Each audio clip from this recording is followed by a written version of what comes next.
The mission of the Urban League is to empower African Americans and others with economic self-reliance, civil rights, and overall social equality to improve the condition of African Americans, but to also improve race relations in the entire community as a whole.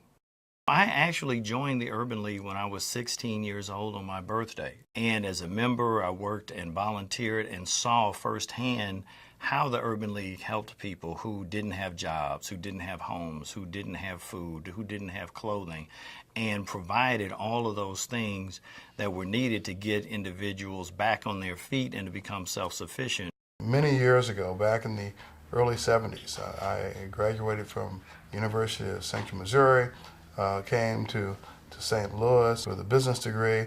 I'm 6'5", but I had a big afro and platform shoes on, and so I was 6'10" then. I did not even have a sport coat to interview, but I wanted to be in St. Louis, and the first place I went was a place to really give me some guidance and counseling and advice and so forth, was the Urban League. They prepared me for the opportunities that were to come. Being right here on Delmar and Grandel Square in the heart of Grand Center, having been here since 1972, and having a legacy of service in this community is a perfect place for us because the arts community has a way of bridging gaps between races, sexes, socioeconomic groups. When we were started in 1980, there were only two cultural organizations in Grand Center Arts District, the St. Louis Symphony and the Vaughn Cultural Center of the Urban League. So the Urban League's leadership in the arts has been part of us from our very beginnings.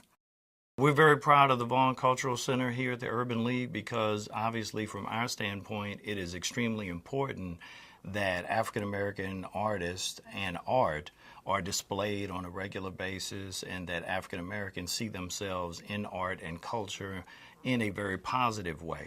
Art does not exist in a vacuum. The most powerful art challenges us to get outside our comfort zones, to hear and see and experience things in new and unexpected ways.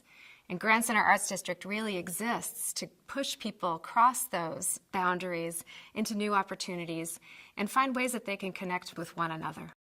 I've seen the whole area evolve. I just see a energy and a culture and a mindset about collaboration, partnership that I think reflects St. Louis in a very significant and meaningful way. And that connection to Urban League just kind of anchors another aspect of this regarding diversity and inclusion. Our arts district is really located at a cultural crossroads in St. Louis. I think we really have a strong opportunity to work with the Urban League and others to think about how do we make sure that we're really here for our entire St. Louis community.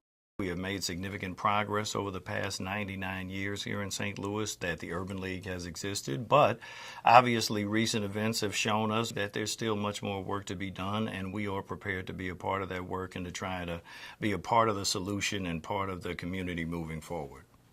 I think about the Urban League in a very loving, caring way. That if it wasn't for them, am I living my life worthy of the sacrifice the people there made on my behalf?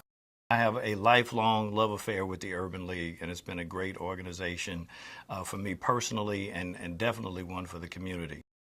Thank you so much to the Urban League of St. Louis and to Michael McMillan for all you've done for Grand Center Arts District and our entire St. Louis community. You've touched so many lives, and we're so grateful to have you here in Grand Center. Thank you so much to the Urban League of St. Louis and to Michael McMillan for all that you do for the members of our St. Louis community and for Grand Center Arts District. We are truly blessed to have you here as part of Grand Center. Thank you.